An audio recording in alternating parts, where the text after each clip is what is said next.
नमस्कार दोस्तों, स्वागत है आपका आपके अपने चैनल महाविद्या एकेडमी में। हम यूपी ट्रिपल एससी मुख्य सेविका के लिए प्रैक्टिस सेट की सीरीज देख रहे हैं, जिसका ये प्रैक्टिस सेट नंबर 7 है। ठीक है, और प्रैक्टिस सेट नंबर 7 का ये थर्ड पार्ट है। हम हर प्रैक्टिस सेट को 25-25 क्वेश्चन करके 4 पार्ट में कंप्लीट कर रहे हैं। तो आइए, आज का फर्स्ट क्वेश्चन है, ब्यूटायरिक अम्ल पाया जाता है अंडे में, सरसों के तेल में, मक्खन में या फलों में। तो आपका जो ब्यूटायरिक अम्ल है ये किसमें पाया जाता है? ये पाया जाता है आपका मक्खन में। ठीक है, option number C. Next question देखिए।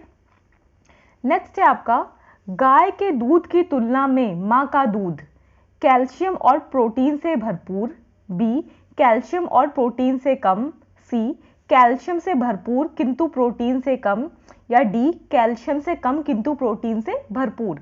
गाय के दूध की तुलना में जो मां का दूध है वो क्या होता है? तो वो होता है आपका ऑप्शन नंबर सी, कैल्शियम से भरपूर किंतु प्रोटीन से कम। यानी कि मां के दूध में गाय के दूध से ज्यादा कैल्शियम होती है, लेकिन प्रोटीन जो है वो गाय के दूध से कम होती है। ठीक है, नेक्स्ट देखिए। नेक्स्ट है आपका, दालों का अंकुरण पोषणात्मक दृष्टि से महत्वपूर्ण है क्योंकि यह पाचनशीलता में वृद्धि करता है, यह विटामिन सी को बढ़ाता है, लौह तत्व की जैव उपलब्धता को बढ़ाता है, या डी उपर्युक्त सभी। तो देखिए, दालों के बारे में अगर आपको थोड़े बहुत भी पता होगा, आपने कहीं पढ़ा होगा, तो आपको पता होगा कि ये तीनों ही पॉइंट सही हैं। ठीक है, तो इसका ऑप्शन क्या हो जाएगा? Option number D. देखिए, मानव शरीर जो है उसको पोषक तत्वों की आवश्यकता होती है, जिसमें दालों का अंकुरण पोषणात्मक दृष्टि से महत्वपूर्ण है क्योंकि ये जो है ये पाचनशीलता में वृद्धि करता है, विटामिन सी को बढ़ाता है और लौह तत्व की जैव उपलब्धता को भी बढ़ाता है। ठीक है, यानी कि जो, और देखिए एक चीज और होती है, जो दालें हैं जब उनको खेतों में लगाया जाता है, जो खेतों में भी जो मिट्टी को जो चीजें चाहिए होती हैं वो भी उनसे मिल जाती हैं। ठीक है, तो ये भी इसका एक लाभ है। लेकिन यहाँ पर क्या पॉइंट सही होगा? पॉइंट नंबर डी, उपयुक्त सभी। नेक्स्ट देखिए, नवजात शिशु के तलवे पर पंजे से एड़ी की तरफ सहलाने पर उसके पैर की उंगलियां खुल जाती हैं, यह अभिव्यक्ति कहलाती है। इस अभिव्यक्ति को क्या कहते हैं? पॉमर ग्रास्प, मोरो रूटिंग या बेबिंस्की। क्या कहते हैं? तो ये एक्टिविटी आपकी कहलाती है ऑप्शन नंबर डी, बेबिंस्की। ठीक है, इसको कहते हैं आपका बेबिंस्की। यानी कि जो नवजात शिशु के तलवे पर पंजे से एड़ी की तरफ, यानी कि आगे से पीछे की तरफ सहलाने पर उसकी उंगलियां खुल जाती हैं, इस अभिव्यक्ति को, इस एक्टिविटी को बेबिंस्की कहते हैं। नेक्स्ट देखिए। नेक्स्ट क्वेश्चन है आपका, आदिवासी क्षेत्रों से संबंधित एक राष्ट्रीय कार्यक्रम है, कौन सा? एसडीपी, टीडीपी, ओआरटी या पीएचसी। कौन सा है?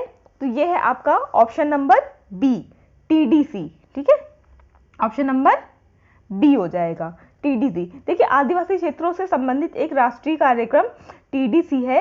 ये सरकार द्वारा समय समय पर अनेक राष्ट्रीय कार्यक्रम जैसे संचालित किए जाते हैं, उन्हीं में से एक ये है। नेक्स्ट देखिए, किस वर्ष पल्स पोलियो इम्यूनाइजेशन प्रोग्राम लागू किया गया था? 2001 में, 2005 में, 1995 में या 1990 में। आपसे पूछ रहा है जो आपका पल्स पोलियो इम्यूनाइजेशन प्रोग्राम था ये कब लागू किया गया था? तो ये आपका लागू किया गया था ऑप्शन नंबर सी, 1995 में। ठीक है, 1995 में। नेक्स्ट क्वेश्चन देखिए। नेक्स्ट आपका, बच्चों में नाखून चबाने की आदत के कारण कुछ भी हो सकते हैं सिवाय हीन भावना के, असुरक्षा की भावना के, आत्मविश्वास की कमी के या पोषक तत्वों की कमी के कारण। तो इनमें से वो कौन सा लक्षण है जो नाखून चबाने का एक कारण नहीं होता है, आपसे पूछ रहा है। ठीक है, तो देखिए इसमें जो आपका ऑप्शन ए है, हीन भावना। ठीक है, हीन भावना का एक लक्षण नाखून चबा, देखिए जब जो बच्चा है जब वो असुरक्षा फील करता है तो भी इनसिक्योरिटी में वो अपने नाखून चबाने लगता है।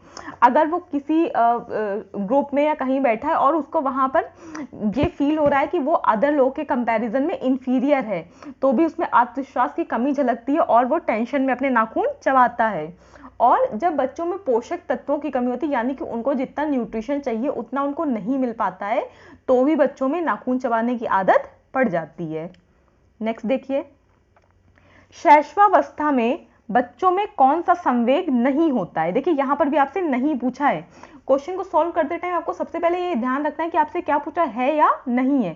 कई बार आपके सिर्फ एक वर्ड के चक्कर में आपके आते हुए क्वेश्चन गलत होते हैं। तो इसका क्या है, आनंद, क्रोध, उत्साह या डर। तो कौन सा संवेग नहीं होता है, तो जो बच्चे एकदम शैशवावस्था में होते हैं उनमें डर नहीं होता है। ठीक है, देखिए शिशु के जन्म लेने के उपरांत की अवस्था को शैशवावस्था कहते हैं, जो 5 से 6 वर्ष की आयु तक मानी जाती है। यह अवस्था संवेग प्रधान होती है तथा बालकों के भीतर लगभग सभी प्रमुख संवेग जैसे प्रसन्नता, क्रोध, हर्ष, प्रेम, घृणा आदि विकसित हो जाते हैं। फ्रॉयड ने इस अवस्था को बालक का निर्माण काल कहा है।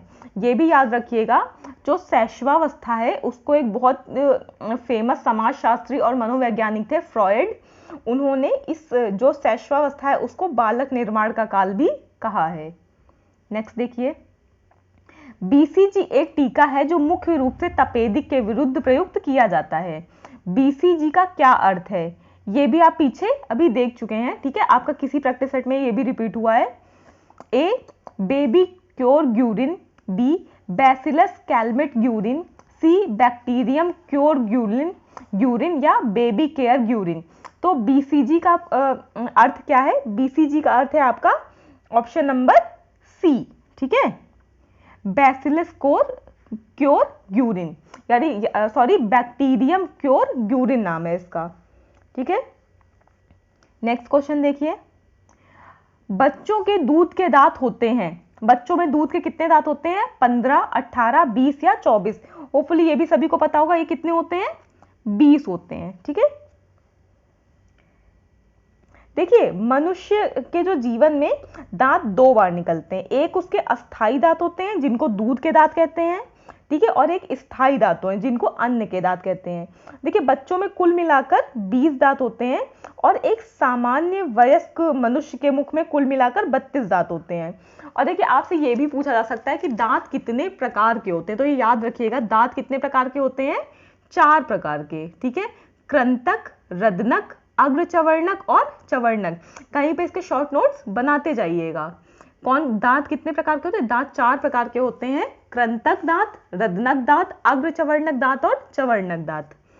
नेक्स्ट देखिए, नेक्स्ट है आपका लैक्टेशन वह प्रक्रिया है जिसके द्वारा दूध कहाँ द्वारा संश्लेषित और स्रावित होता है, पीयूष ग्रंथि द्वारा, लार ग्रंथियों द्वारा, स्तन ग्रंथियों द्वारा या उक्त में से कोई नहीं। ये भी बिल्कुल कॉमन सेंस का क्वेश्चन है, क्या होगा इसका, ऑप्शन नंबर सी, स्तन ग्रंथियों द्वारा। ठीक है, नेक्स्ट देखिए, शिशु के जन्म के बाद के 15 से 30 मिनट का समय कहलाता है पोर्ट्यूनेट, नव शिशु, निपोनेट या प्रसव। क्या कहलाता है, तो ये आपका कहलाता है ऑप्शन नंबर ए, पोर्ट्यूनेट। ठीक है, नेक्स्ट क्वेश्चन देखिए, ये गर्भाशय की सबसे भीतरी तह को बनाता है, क्या, स्नायु, एंडोमेट्रियम, हाइमेन या योनि। तो ये क्या है, ये है आपका ऑप्शन नंबर बी, एंडोमेट्रियम। ठीक है, ये जो है ये एंडोमेट्रियम गर्भाशय की जो सबसे भीतरी तह होती है, यानी कि जो उसकी सबसे इनर लेयर होती है, उसका निर्माण ये करता है। नेक्स्ट देखिए, इसको एंडोमेट्रियम को हिंदी में अंतर गर्भाशय कला भी कहते हैं। याद रखिएगा, कभी कभी आपको एग्जाम में हो सकता है एंडोमेट्रियम ना देकर आपको अंतः गर्भाशय कला दे दिया जाए। ठीक है, नेक्स्ट देखिए, गर्भपात LBW समय पूर्व जन्म के साथ जुड़े रहते हैं। कौन से, निम्न फोलेट स्तर, निम्न लिपिड स्तर, निम्न कार्बोहाइड्रेट स्तर या निम्न प्रोटीन स्तर। तो LBW जो समय पूर्व जन्म के साथ जुड़े रहते हैं, ये क्या है, ये है आपके ऑप्शन नंबर ए, निम्न फोलेट स्तर। ठीक है, नेक्स्ट क्वेश्चन देखिए, नेक्स्ट क्वेश्चन है आपका, स्वस्थ संतान को जन्म देने के लिए उपयुक्त आयु कौन सी है। ठीक है, तो आपसे पूछ रहा है 15 से 20, 18 से 28, 25 से 30 या 30 से 40। तो ये कौन सी है, ये है जो आयु वर्ग है महिलाओं का, ये है 25 से 30 वर्ग। ठीक है, क्योंकि देखिए ऐसा इसलिए होता है क्योंकि इस आयु में जो महिलाएं हैं उनके प्रजनन अंगों के कार्य करने की स्थिति चरमोत्कर्ष पर होती है, मतलब कि सबसे अधिक होती है। नेक्स्ट देखिए, एफ्लाटॉक्सिन पाए जाते हैं मूंगफली में, सेब में, दूध में या पनीर में। किस में पाए जाते हैं एफ्लाटॉक्सिन? तो एफ्लाटॉक्सिन जो है ये आपके पाए जाते हैं ऑप्शन नंबर ए, मूंगफली में। ठीक है, देखिए और क्या है, थोड़ी मात्रा में लंबे समय तक एफ्लाटॉक्सिन का सेवन यकृत कैंसर का कारण भी बन सकता है, यानी कि इसको बहुत लंबे समय तक एक साथ नहीं लेना चाहिए। मतलब आपने कुछ टाइम के लिए लिया, फिर उसको रोक दिया, फिर कुछ टाइम के लिए लिया, फिर उसको रोक दिया। ठीक है, क्योंकि थोड़ी मात्रा ज्यादा मतलब वो समय लंबे समय तक इसका सेवन करना यकृत जो आपका लीवर कैंसर होता है इसका कारण बन सकता है। नेक्स्ट देखिए, अंकुरण के समय सक्रिय एक एंजाइम है, कौन सा? पॉपेन, ब्रोमिलीन, एमाइलेज या रेनिन। कौन सा है? तो यह है आपका ऑप्शन नंबर सी, एमाइलेज। ठीक है, नेक्स्ट देखिए, खाद्य सुरक्षा एवं मानव एक्ट नियम ने परिरक्षकों का वर्गीकरण इस प्रकार किया है। ए, श्रेणी और मात्रक, बी, श्रेणी और ग्रेडिंग, सी, खाद्य ग्रेड और गैर खाद्य ग्रेड, या डी, भाक्ष्य योग्य और भाक्ष्य अयोग्य। तो इसमें क्या है? इसमें है आपका ऑप्शन नंबर सी, खाद्य ग्रेड और गैर खाद्य ग्रेड। देखिए इसमें जो खाद्य सुरक्षा एवं मानक एक्ट है उनके अनुसार इसका वर्गीकरण खाद्य और गैर खाद्य ग्रेड में किया है, लेकिन ये होते क्या हैं ये देख लीजिए। देखिए जो खाद्य ग्रेड परिरक्षण है इसे क्लास 1 परिरक्षण भी कहते हैं, और इसके अंतर्गत क्या क्या आता है ये बहुत इंपॉर्टेंट है। देखिए जो आपका खाद्य ग्रेड परिरक्षण है इसे क्या कहते हैं? क्लास 1 परिरक्षण कहते हैं, और इसके अंतर्गत नमक, चीनी, मसाले, विनेगर, शहद, खाद्य तेल आदि चीजें आती हैं। किसके अंतर्गत? खाद्य ग्रेड परिरक्षक के अंतर्गत। ठीक है, अब देखिए जो आपका सेकंड है गैर खाद्य ग्रेड, इसके अंदर क्या आता है? देखिए और इसको क्या कहते हैं? गैर खाद्य ग्रेड जो परिरक्षक है इसको क्लास 2 परिरक्षक भी कहते हैं, और इसके अंतर्गत बेंजोइक एसिड तथा सार्बिक एसिड आदि आते हैं। याद रखिएगा, इंपॉर्टेंट है। नेक्स्ट देखिए, जब सब्जियों को छोटे करीब वर्गाकार में काटा जाता है उस विधि को कहते हैं स्लाइस करना, कद्दूकस करना, डाइस करना या मसलना। तो इसको क्या कहते हैं?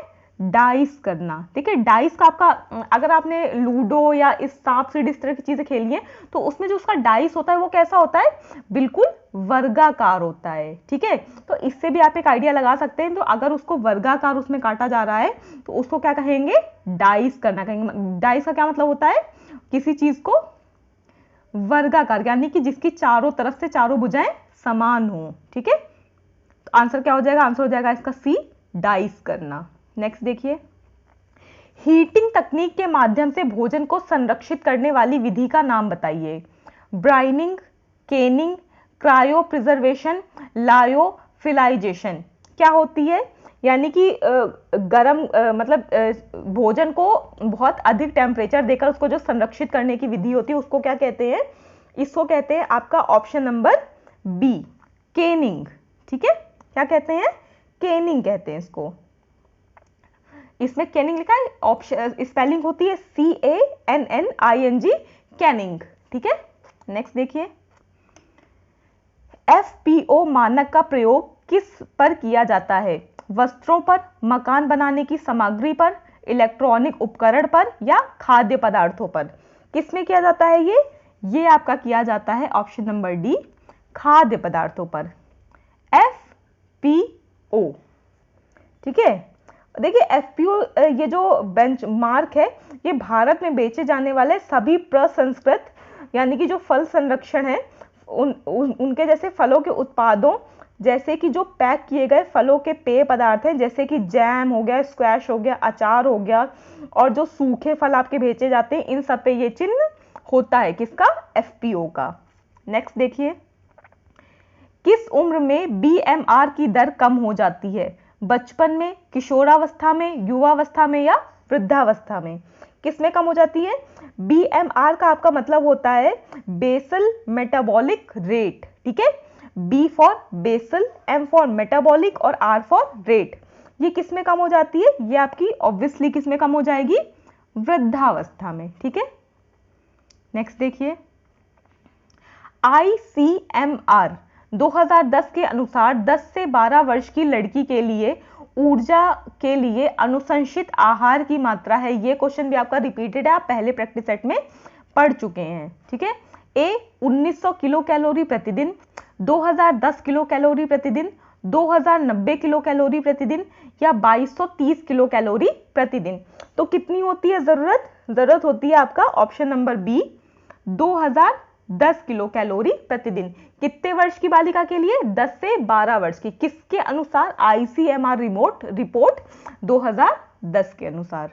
नेक्स्ट देखिए, नेक्स्ट क्वेश्चन है आपका, शिक्षणीय मानसिक रूप से अक्षम बालक की बुद्धि लब्धि का स्तर होता है 0 से 25, 50 से 75, 25 से 50 या 75 से 100। कितना होता है? ये होता है आपका ऑप्शन नंबर डी 75 से 100, ठीक है। देखिए, शिक्षणीय मानसिक रूप से अक्षम बालक की जो बुद्धि लब्धि का स्तर है वो 75 से 100 होता है और मानसिक आयु का प्रत्यय बिने ने प्रदान किया है। किसने प्रदान किया है? बिने ने, याद रखिएगा। मानसिक आयु के प्रत्यय द्वारा हम बुद्धि परीक्षणों से प्राप्त होने वाले अंकों को अर्थपूर्ण बना देते हैं और बुद्धि लब्धि बालक के मानसिक विकास की गति को प्रदर्शित करती है।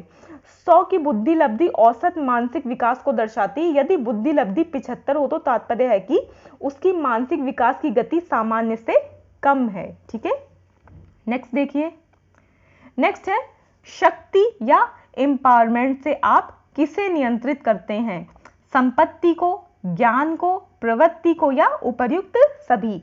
तो किसको कर? देखिए, शक्ति से हम दुनिया की हर चीज को नियंत्रित कर सकते हैं, ऐसा मतलब मोस्ट ऑफ द केस में ऐसा है, ठीक है। चाहे किसी भी समाज में हो, किसी भी वर्ग समूह में हो, ठीक है। तो इसमें संपत्ति भी आएगा, प्रवृत्ति भी आएगा और ज्ञान भी आएगा। ऑप्शन नंबर 30 का आंसर हो जाएगा। तो आज के वीडियो में इतना ही। वीडियो को कंप्लीट देखिएगा, 1 से 2 बार रिवीजन जरूर करिएगा और साथ ही साथ अपने शॉर्ट नोट्स बनाते जाइएगा। वीडियो देखने के लिए thank you so much. Like, share और सब्सक्राइब करना मत भूलिएगा। Thank you.